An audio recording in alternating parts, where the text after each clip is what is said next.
Haleluya. Ndara biri hivuga ngo abantu basubiye inyuma bazorondera abakozi b'Imana bahuje ibyifuzo babigisha kw'ibyo bashaka. Kuko mugihe ubutumwa bw'ukuri buramubabaza acahunda aho hantu anakimbia aja kurondera umuheza kiragasa heza kigwa aho wasanga ijuru na ufisa abagore batatu akora shida. Umuntu yasubiye inyuma, kama mtu amerudi nyuma, ibimenyetso biranga basubiye inyuma. Urihe wewe uko wapi? Mani bwira umuntu biramubaza ngo urihe wewe muntu ndagarukanya cyakibati urihe wapi mu migwi itatu katika hizi kundi mu migwi ine urihe uko wapi yo umuntu yasubiye arapinga ubutumwa, arapinga abakozi b'Imana, arapinga abavugishwa, arapinga ijambo, arapinga yo ndabona Mose igihe kimwe ari kumwe n'abintu ab'Abisirayeli arababwira ngo Imana yakoze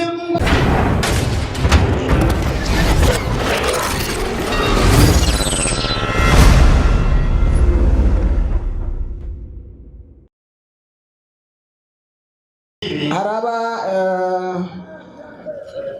amahaleluya menshi. Haleluya zinakuwaga nyingi, ariko inyigisho lakini mafundisho sinibaza ko ari kirenga. Sijifikiri kama itakuwa zaidi.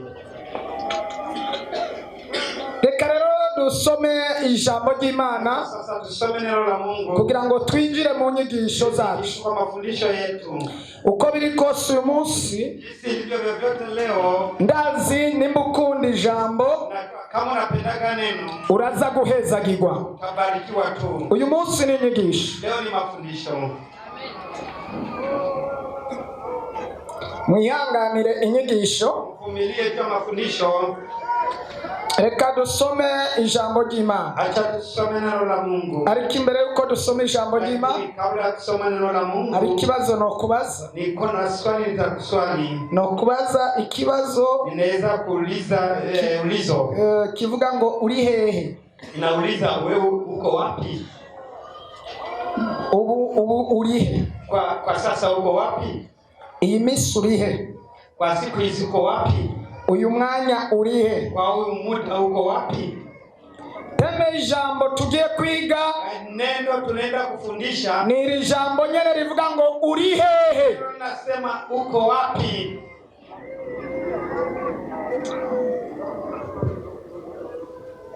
Hagira umuntu adusomera ijambo ry'Imana. Kwa mtatusomea neno la Mungu. Riri mu Itanguriro igice 3 ku murongo w'9. Sura yake ya 3 na mstari wa 9, Mwanzo 3 mstari wa 9.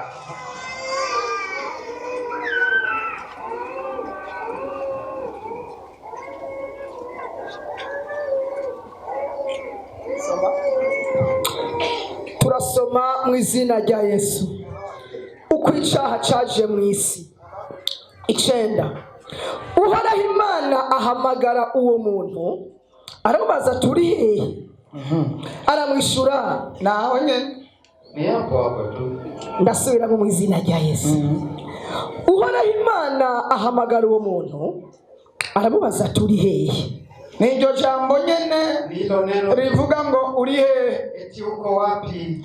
Uhoraho Imana ibaza uwo muntu. Bwana Mungu akamuuliza uyo mtu. Uwo muntu Biblia ntiyamuvuze izina. Biblia haisema hiyo. Ariko bavuze ngo uyo muntu. Walisema huyo mtu. Nawe iriki Imana irikirabaza. Na hapa Mungu kwa na umuntu hari hano. Mtu yuko hapa. Iramubaza ngo uri hehe? Banamuuliza uko wapi? Hano hari umuntu. Hapa panaye. Imana irikirabaza. Mungu kwa na ngo uri hehe? Je, uko wapi? Ahantu uri sindahazi. Mahali ulipo bisi. Ariko Imana yarikirarondera. Mungu anatafuta. Ishakisha umuntu yoba. Tafutisha mtu yuko wapi? Yarikirarondera. Mungu anatafuta. Aho uwo muntu hari. Mahali mtu yuko. N'uyu munsi irikirarondera. Mungu anatafuta. Aho abantu bayo bari. Mahali watu wake wa. Kandi sinzi kwirahabona neza. Sijua kama wameshapapata. Hari ibibanza bine. Pana nafasi ine. Abantu bakunda kubamo. Watu wanapendaga wa ndani. Ndumva Imana. Najisikia Mungu igufashe umenye mw'ivyo bibanza bine ahantu wowe uri wewe, mw'ivyo bibanza bine umenye ahantu uri. Nubu Imana iriko irakubaza ati uri hehe? Hari ibimenyetso rero biranga abantu ahantu bari bishika bine. Mahali wapo nafasi ine.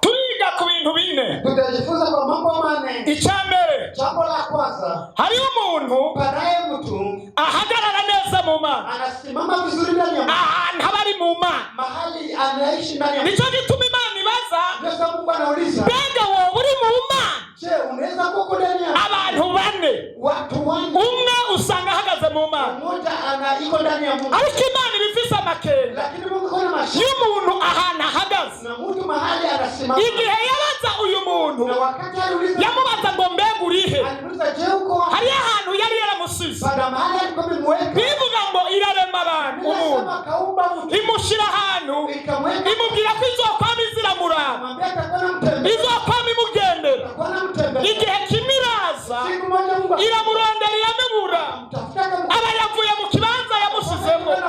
Ikirabaza ngo urihe? Ko naje kukurondera nkakubura. N'uyu munsi hariho abantu Imana yabasize mu kibanza ariko bamaze kukivamo. Iri kiravuga ngo uri hehe? Ko nakurondeye nkakubura, uri hehe?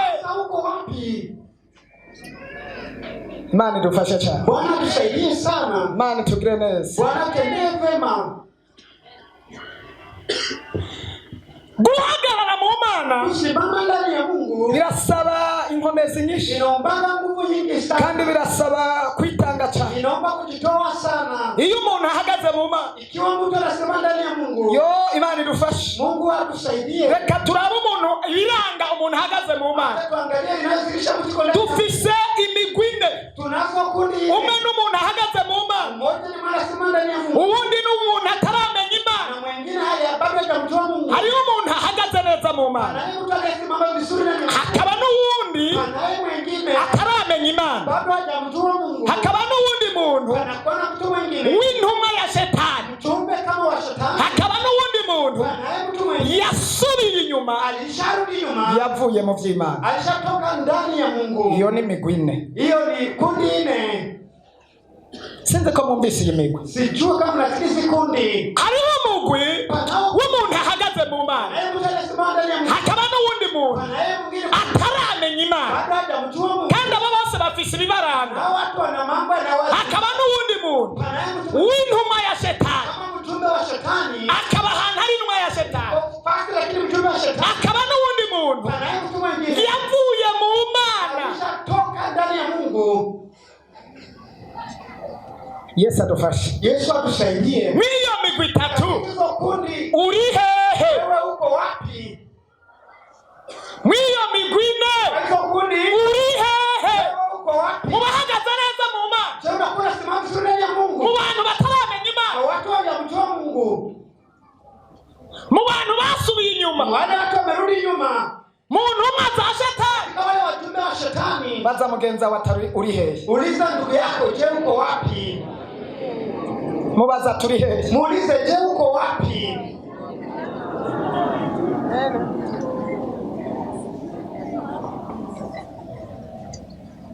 Imana idufashe cyane. Bwana tusaidie Imana sana. ishoboze kufa. Aniwezeshe, Imana ishoboze cyane. aniwezeshe sana. Reka duhere ku mugwi Hata tuanze w'abantu bahagaze mu Mana, watu wanasimama ndani ya Mungu. turabe ibintu bibaranga, Tuangalie mambo yanayowazi. dusome ijambo ry'Imana. Tusome neno la Mungu. Ivyakozwe n'intumwa Matendo ya Mitume 22 22 umurongo waho wa mbere. mstari wake wa kwanza. Unyarutse cyane ugerageze gusoma, turi mu nyigisho, Tuko katika mafundisho. turiko turarondera Tuko tunatafuta ahantu uri. mahali ulipo. Soma mu izina rya Yesu. Haleluya, Paulo yiregurira imbere y'abantu. haleluya. Amen. No usubira nkabaza ikibazo, Naweza uliza, uri hehe? uko wapi? Hariho uriko turarondera kurondera n'Imana iri kirarondera ahantu uri mw'iyi migwi ine katika hizi kundi ine. soma rero ku murongo wa mbere ati yemwe bagabo bene data kandi ba data nimwumvirize ivyo nireguza muri mwebwe. Bumvise ababariye mu Giheburayo barushiriza gucereza. Aravuga ati ndi umuyuda wahereye ku murongo wa kangahe?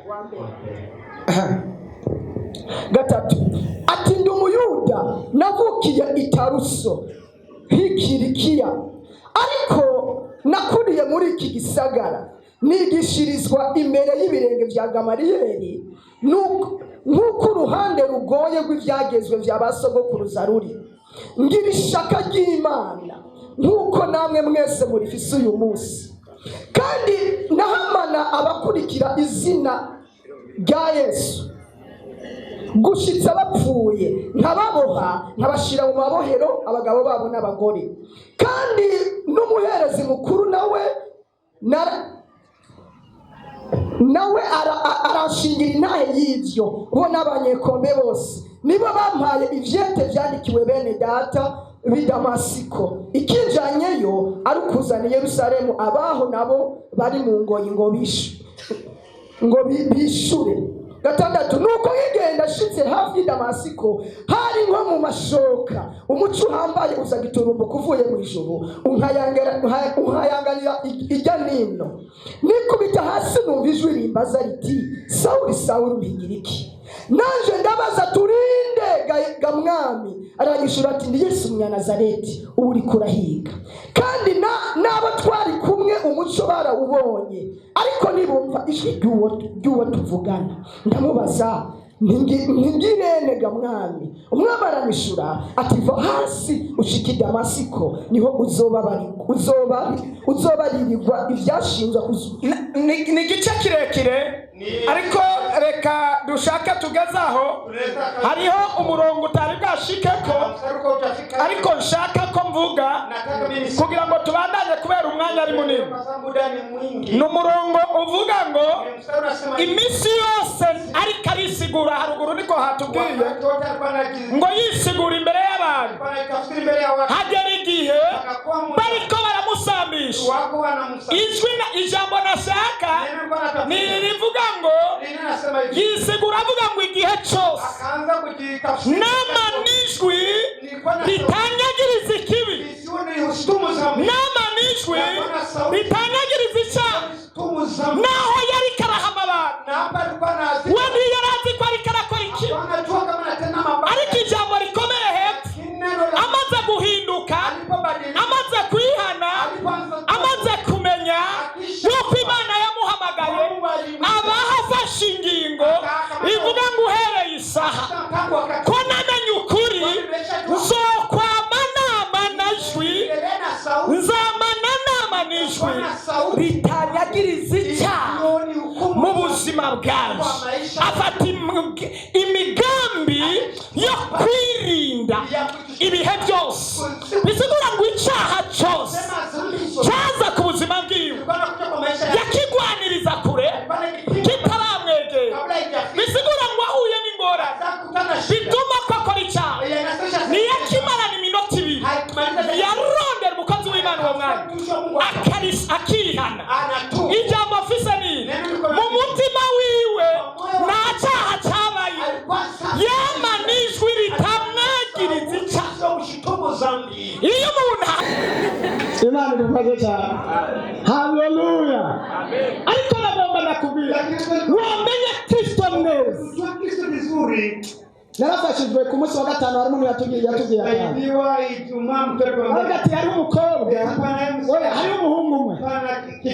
Uwo muhungu mugomba muze ndababwira, baratonda ngo yari mudandaza, arasema magazini ikomeye cyane. Arababwira ati umuntu wese atora ikintu akeneye hano muri botike yawe, kandi icyo umuntu atora nitandakimo icyo utora cyose uwo mwanya nyene ubwo bacaraza. Imana idufashe cyane. Haleluya. Ariko nagomba nakubwira wamenye Kristo neza. narafashijwe ku munsi wa gatanu hari umuntu yatubwiye Saidiwa Ijumaa mtoto wa Mungu ati hari umukobwa oya hari umuhungu umwe kijana mmoja uwo muhungu mugomba muze ndababwire baratonda ngo yari mudandaza arafite magazini ikomeye cyane arababwira ati umuntu wese atora ikintu akeneye hano mu ibotike yawe kandi icyo umuntu atora nitandakimo icyo utora cyose uwo mwanya nyene ngo bacaraza umwe araraba harimo amavarisi harimo ibintu bitandukanye byuzuye ibitenge n'ibindi byinshi umwe akaraba aterura runo n'aruterura umwe araterura rumwe ararutwara ati inkoyi iki ati jana arashyira ku mutwe none aratwara arajana uwa kabiri arihweza muri hari ungere biragira miganza abonye n'ibicu bitagira amazi bikubebwa hose n'umuyaga n'ibicu bitagira amazi bikubebwa bijanwa n'umuyaga gusa nta bugingo bagira nta bw'abati bagira barakubebwa n'umuyaga gusa intumwa za shetani nizo gusambura iyo bageze ahantu hari amagerageza aho gutanga impore baca bati mwebwe ntimwari mubizi iyo ahuye n'umuntu ari mw'igerageza ahubwo cyangwa akarengana akoranira kuri naka atangura kuvuga amajambo atari ubwo usanga avuga abakozi b'Imana mw'ibanga kandi mw'ibanga ari imbere y'abakozi b'Imana ari imbere muri korali avuga iby'ubugororosi abakozi b'Imana bakamushera amashurwe kugira ngo bikunde ashike aho yifuza gusa Imana yabo Mungu ni tumbo Chimana ni babibaba mambo yao wa Mungu hivi kama chimana kiko birapfa kazi ya Mungu wao babaca bashima ngo turaba iyo habayigeragezwa ngwego kabisa mbona kare mwariko muri iyo Imana bababaye iyo umuntu akoze icyaha aho kumusengera no kumwegera babavuga ngo yabigira mwici sema agende kwa zambi kwa intumwa za shetani wajumbe wa shetani niko ndabaza niko nauliza ubutumwa buvuga kama injili hubiri babuherereza ku bantu wanaanza wekea kwa fulani uri hehe wewe uko wapi uri mu bahagaze mukuri uko kale unasema kwa kweli uri mu bantu batagira Imana na uko katika wale hawana Mungu uri mu ntumwa za shetani katika wajumbe koresha amaso y'imhemu wewe tizamisha kwa uri hehe uko wapi n'umwami Imana bikwiye gusobanura mu biharuro byawe mu biharuro byawe mu byiyumviro byawe iyo umuntu asubiye inyuma ijambo ry'Imana wavuga ijambo ry'Imana abandi bakarigwiza ukundi wavuga ngo rirera agaca avuga ngo burya ngo yashatse kuvuga reka kwiremesha aca kugifarije iyo umuntu yasubiye inyuma aguma afise impamvu ibituma sababu ngumva ngo kubera ngo nanje niko sababu kwa kuri Adamu na Eva umwe yavuga ngo ni yanzoka wama ile nyoka kumbe ni wa mugore wa ni ule inzoka yaraje ibwira ikamwambia Eva umujya Eva ati wakotugana kurusha nikwambia fanya ile wa mugore ule Eva atakuvuga ngo ni yanzoka sema ni nyoka umwana ni wa mugabo undi ni wa mugore undi ni yanzoka barema nyoka bahereje amafuti ku makosa wanayaweka y'umuntu asubiye inyuma atarondera ibindi byitwaza no kwishayurira mu ruhande aherereyemo kwishayurira kwifuka kujifunika haleluya mbere Bibiliya ivuga ngo abantu basubiye inyuma bazorondera abakozi b'Imana bahuje ibyifuzo babigisha kw'ibyo bashaka kuko mugihe ubutumwa bw'ukuri buramubabaza acahunga aho hantu anakimbia aja kurondera umuheza hezagirwa mahoro wasanga hapo ni sawa ijuru na ufisa abagore hakuna wake watatu hakuna shida umuntu yasubiye inyuma, kama mtu amerudi nyuma, ibimenyetso biranga basubiye inyuma. dalili zinaonyesha urihe wewe uko wapi? mani bwira umuntu biramubaza ngo urihe Uliza uko yewe muntu ndagarukanya cya kibazo urihehe wapi? Mu migwi itatu, Katika hizi mu kundi migwi ine, kundi ine urihe uko wapi? yo iyo umuntu yasubiye Kama mtu amerudi arapinga, anakuwa kipinga, arapinga ubutumwa, arapinga abakozi b'Imana, pingaga watu, arapinga abavugishwa, arapinga ijambo, arapinga mpingaji. yo ndabona Mose igihe kimwe ari kumwe n'abintu ababisirayeli arababwira ngo Imana yako yabwiye ibi n'ibi nabo baramupinga ngo natwe nituvugisha ngo mbega tweho ntitwovugishwa n'Imana ngo ni Mose azoguma avugishwa wenyine. iyo umuntu yasubiye inyuma, Kama mtu amerudi nyuma, ariyimika anajiweka, arikuza anajinua juu, arapinga ibikorwa anapiga afata ibintu byose anakamata vitu vyote, akora ibikorwa anafanya kazi ngo yerekane abantu ili aoneshe ko ariko arakora watu wanafanya kazi anezereza ili abantu. afurahishe watu, ariko atanezereza Imana lakini yamuremye. moyoni hakupendeze Mungu. Ibimenyetso byo gusubira inyuma, Dalili za kurudi nyuma. navuze ko uno munsi nta mahaleluya. Nilisema leo hakuna haleluya. urihe Wewe uko wapi? uri hehe? Uko wapi? Mani bazuja muntu ngo uri hehe? Wakamuliza ule mtu uko wapi? Uri hehe? Wewe uko wapi? Uri hehe? Uko wapi wewe? Imana iravuga n'umuntu yahishurirwa Na mtu anafunguliwa. burya nawe ni karosi Ule naye mwandoshi. baratangusha ngo ni kujya yama na Yosefu nuko yagize aravuga muri bene wabo kubera bari bipingayi ngo tuze turabere ngo wowe uri mutoyi ngo niwe Imana yo kwamira turakoresha. Watakuwa tubisha tu. Iyo umuntu yasubiye inyuma, Kama mtu amerudi nyuma, abona ibyuya gusa anaona vitu vyake, ntabona iby'ijambo ry'Imana. aone faida na Mungu. Imana idufashe cyane. Bwana tusaidie. Haleluya. Amena. Imana idutabara. Bwana tusaidie. Imana iturinde gusubira inyuma.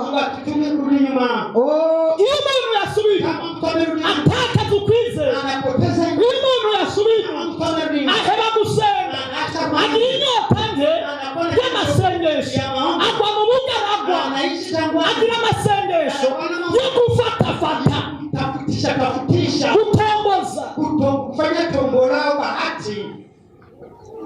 ibimenyetso byo gusubira inyuma. Dalili za mtu alirudi nyuma. Haleluya. Amena. Haleluya. Amena. iyo umuntu yasubiye Kama mtu amerudi iyo ageze mu rusengero akifika kanisani, abantu bariko umukozi w'Imana akarigisha mtu anafundisha, Abona amakosa gusa. yeye anaanza kuhesabu makosa tu. Abaririmbyi batanguye kuririmba, Waimbaji wakianza hivyo, abona amakosa anaanza gusa. kuona makosa yao. Nta cyiza na kimwe aguma abona. Hakuna kizuri Iyo anaona. ubutumwa buriko buravuga, haboneka amakosa gusa, Wanaonekana makosa. ni gukritika gusa. Ni kukritike. Ngwe hujya nawe ingene ngo aririmbe, ngwe rijya ariko araririmba, Ile sauti yake. ngwe ingene abyina, Unaona kisa anacheza. biboneye umuntu abyina nka Wilso ariko aragira gutya.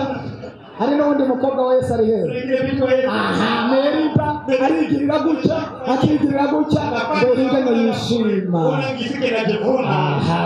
Ai. Ariko wewe aho ahagaze akagira gutya ati turirimbe, amaboko yiwe ni poza jeje. Mikono yake ni mapozi tu. Komera amashyi. Shangilie Bwana, mapozi.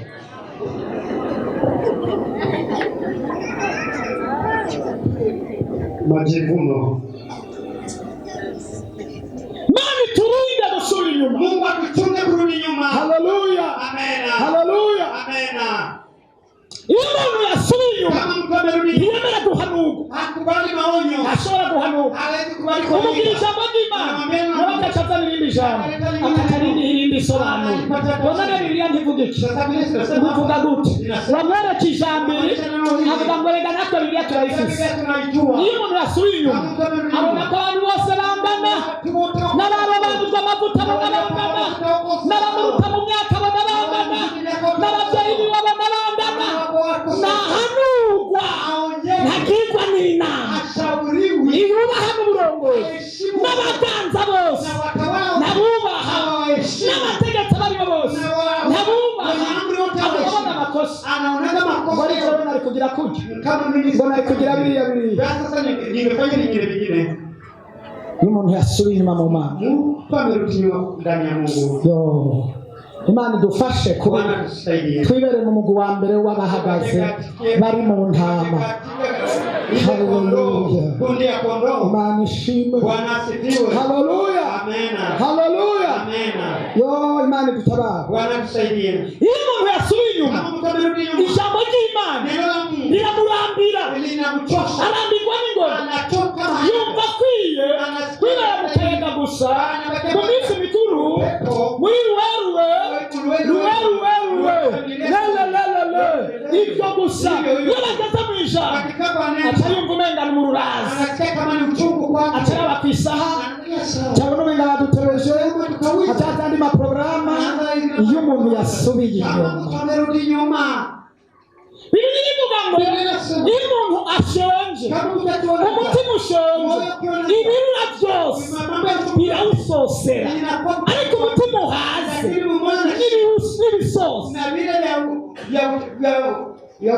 n'ibisosi ngo bira umutima birawubihira. Iyo umuntu ashonje uzomuhe iso irara iyo ashonje muhirara itagira n'umuntu arajya ntacyo arumva kurura ushobora arumva kurura uhaze naho umuha inyama yokeje naho umuha ikintu cyose araninyigwa. Iyo umuntu yasubiye inyuma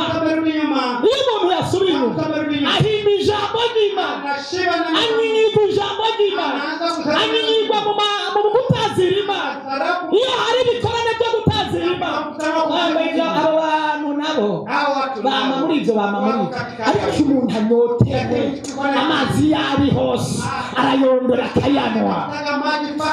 Imana ibahe kwama munyotewe. Haleluya. Ariya muri Matayo nasoma ijambo ngo hahiriwe abashonje kuko ari bo bazohaza. Wowe wibaza ko abashonje n'abashonje mu buryo bw'imihembe bazohazwa iby'ijambo ry'Imana, abo nibo bahiriwe. Haleluya. Ibimenyetso biranga gusubira Imana idufashe cyane. Yo ahangara abakozi b'Imana kandi bikamuzanira ingaruka nyinshi. Imana idufashe cyane. Imana idutabara. Niyo amenye ko yakoze icyaha ntasaba imbabazi, Imana idutabara. Haleluya. Iyo umuntu yasubiye inyuma agomba ko abantu bose basubira inyuma kama yeye, bache bamera nk'uko ameze. Wawe kama yeye. Iyo umuntu yasubiye inyuma, kama mtamerudi nyuma. Iyo yasubiye inyuma, agomba ngo abantu bose abareka gusubira inyuma kwiwe, hanyuma bace bamufasha mu gusubira.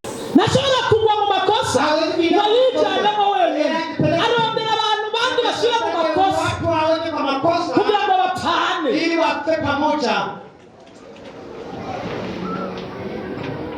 Muze murabe inka iyo bayikereye, mwangalie ng'ombe wakichinja, hari ibintu bibiri ikora. Bana vitu vinafanyaga kenshi ku bantu bariko barayikerera, mara nyingi wale wanachinja ibasuka kwa amaraso, inawamimilia kwa damu, inawamimiliake kwa damu na wangalia amaraso yawe bataye damu bijya n'ibishanga cyangwa bataka amase cyangwa kirasambika ibiti imigeri ikabakubita imigeri. Niyo umuntu yasubiye inyuma mu Mana yaguye neza na neza, ategerezwa kugwisha abandi, ategerezwa kugwisha abandi. Ari umugabo asambanya abandi bakundana nabo, anafanya uzinzi, ari muri korale abagwisha abantu, akaba yerekana shefu do korale amakosa yiwe, akaba yerekana ingorane mpaka hagira abantu agwisha, mpaka angushe tu watu. Mana ibarinde gusubira inyuma. Haleluya. Iyo umuntu yasubiye inyuma yita mu bintu bitamuraba, yisuka mu bintu atagenze. Imana idutabare cyane. Bwana tusaidie. Nawe umuntu yisutse mu bitamuraba, yasama isanduku y'isezerano, asaba isezerano, ayitarapfa, arayisama, Imana ikiramwica. Mungu akapatana Mungu ngo warukoze neza, ariko wakoze ibintu utategerezwa gukora. Yisuka mu bintu atari muri korale, ari muri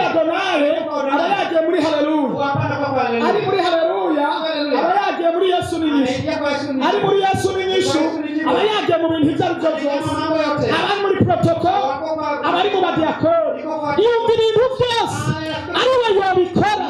uyu ni umuntu yasubiye inyuma. Mani dutabare, haleluya. Mani turinde gusubira inyuma. Amaraso ya Yesu atuboneke. Mani dufashe cyane. Dawidi amaze gusubira inyuma agakora icyaha na Mukawuriya, ntibyahereye aho, yaciye avuga ngo nanjye sinopfa ndumwe, aca yica Mukawuriya. Bande yica Uriya aramwicisha. Ubwa mbere amaze gukora icyaha agatenda Mukawuriya, yaciye atuma ko Uriya amuzana mu rugo kugira ngo Uriya ararane n'umugore. Kandi mu mategeko y'intambara byarazira bikaziririza kurarana n'umudamu mu gihe ari mu rugamba. Icyo gihe rero yagomba gucumuza Uriya. Abonye Uriya adacumuye, umuntu niyagukwegera mu ntege nke ntumwemerere, umuntu niyagushyira mu byaha ntumwemerere. Gira mugenzi wawe ngo ntumwemerere, ntuzobyemere. Haleluya. ntumwemerere. Narakunze Uriya, aravuga ngo ntibishoboka, sinshobora gukora ibara nk'iryo. Haleluya. Ariko Dawidi kubera yari yamaze gukora icyaha, aravuga ngo sinzoshigwa. Aca yandika ikete ati ngo wanse gucumura nk'uko nanjye nacumuye. Yandika ikete akirungikira umuri ku rugamba. Cyarimo ijambo rivuga ngo uyu Uriya mumushyire ku rugamba ahantu bishushe ahita apfa. Aho nyene Uriya baca baramwica, yicwa n'urugamba yicishijwe na Dawidi. Iyo umuntu yasubiye inyuma agapfa mu mutima agomba kwicisha abantu. Imana itubabarire cyane. Iyo umuntu yagiye mu makosa agomba gukoresha amakosa abantu. Haleluya. Imana itabara abarepantasi, Imana itabara abarepantasi. Nobosikeloti. Mani dufashe. Haleluya. Haleluya. Iyo umuntu yasubiye inyuma naho Imana ivuga yemera ivyo kiravuga, tugomba turangiza. Samusoni amaze gusubira inyuma, oh haleluya, yaciye ashima umugeni mu Bafilisiti kandi cyarabzira. Imana yari yaramubujije ntuzuhirahire, ariko kubera gusubira inyuma ashima mu Bafilisiti, ava mu bwoko bw'abana b'Imana aja mu Bafilisitiya. Ibi ni ubugira kabiri iyo umuntu yasubiye inyuma nta banga agira, amena ibanga. Yesu adutabara. Samusoni acaramena ibanga ivyo Imana yamubujije ngo ntazonywe, ntazovuge, ntazokore, acaramena ibanga. Iyo umuntu asubiye inyuma n'amabanga yari afise arayamena. Ugasanga n'umukristo akajana amabanga yo mu rukristo akayashira abapagani, akajana amabanga yo mu ishengero akayashira abapagani. Ibimenyetso biranga ugusubira inyuma. Bibiliya ivuga ngo kubera gusubira inyuma Samusoni baca bamumenagura amaso. Mani turinde kumeneka amaso. Haleluya. Yo Imana idufashe. Haleluya. Iyo umuntu asubiye inyuma agira ishari, nyirindangirisheko hariho byinshi. Iyo umuntu yasubiye inyuma yamana ishari, yamana ishavu. Ishari abonye ugize mariage, ishari rirakubita. Utwaye inda, ishari rirakubita. Wambaye agahuzu, ishari rirakubita. Iyo waronse akazi, ishari. Nabo muvukana bakugirira ishari, na Yesu bamugiriye ishari. Intumwa bazigirira ishari ukuguma utera imbere mu maproje yawe. Ishari rirabyuka. Ibimenyetso by'abantu basubiye inyuma bavanye n'Imana bagira ishari ry'umurengera. Uri hehe? uri he? Uko wapi? Imana iriko irarondera Mungu anatafuta aho umuntu ari, kwenye mtu yuko. iriko irarondera hano Iko anatafuta mu migwi ine aho umuntu ari. Umva iki kibazo, ishuri iki kibazo. yewe wa muntu uri he? mbega urahagaze neza mu gakiza mu Mana? mbega uri hehe? mbega uri mu basubiye inyuma bagangwa n'ishari bagangwa n'ishavu? mbega uri hehe? Mana idufashe cyane. iyo umuntu yasubiye inyuma agangwa n'ishavu, uri hehe? mbega uri mu ntumwa za Shetani? uri hehe? mbega ho nagura intumwa ibiranga intumwa bitwamaze kubivuga. uri hehe? Imana idufashe. Haleluya. uri hehe? uri mu bataramenya Imana? nimba uri mu bamenye Imana, hagarara neza, rwanira kuguma aho hantu, kuko abadayimoni bagomba kugukura kw'iyo ntambuko ya mbere kugira ngo bagushyire ku ntambuko igira kabiri y'abantu basubiye inyuma. Haleluya. ukiri ku ntambuko yo guhagarara neza mu gakiza, hagume rwana intambara, rwana urugamba itandukanye n'ibintu ibyo ari byo byose byo gukura aho hantu, kuko abadayimoni barakuzungurutse, bagomba bagushyire mu gusubira inyuma, bagomba bagushyire mu bindi byaha bitandukanye. wowe utaramenya Imana, ufise n'ibiranga abataramenya Imana, rwana intambara, jya mu mugwi wa mbere, wowe wasubiye inyuma, rwana intambara, jya mu mugwi wa mbere, wowe ntumwa ya Shetani, rwana intambara, Subira mu mugwi w'abamenye Imana by'ukuri. Unama gatoya. Shuka kidogo, shusha uso kidogo. Urashobora kwiyumvira aho uri n'iyo migwi ine. Unaweza kujifikiria uko wapi katika hizo kundi nne? Uri hehe? Uko wapi? Reka saba umuntu wese yibaza. Acha niulize mtu wetu aje swali. ikindi Imana yamariye. Pana kitu Mungu ameniambia. Haleluya. Amen, amen. ikindi Imana yamariye. Pana kitu Mungu. izi nyigisho Hii mafuta. ni inyigisho zishobora kugukura Inaweza mu kukuondoa. byago n'imivumo wari umazemo igihe kirekire. hari ibintu byase guhinduka kubera uri mu mugwi atari wo. hari ibintu byase gushoboka kubera uri mu mugwi atari wo. Imana irakurondera, aho yakurondera yarakubuze. none iriko iratangaza, iriko iravuga ngo uri hehe? Niwasanga hari icyo Imana yakwejeje. Utapana kile Mungu amekuonesha. Kumva uko imbabazi zema. Unasikia unastahili rehema za Mungu. Hagarara ku maguru yawe. Shira imbabazi z'abantu. Urabazi Imana. Bakura ahantu. Bamaze igihe kirekire. Bahindurire. Bashire mu mugwi w'abana b'Imana. Bashire mu mugwi. Oh, haleluya. Amaraso yawe asubire kubeza. Amaraso yawe abahindure. Amaraso yawe abashigikire. Uhereye isaha bakure n'ijya migwi. Bashire mu wundi mugwi. Mana data abasaba imbabazi. Hari ibyo bahura nabyo byabakuye mu bwiza bw'Imana, mu mbabazi z'Imana.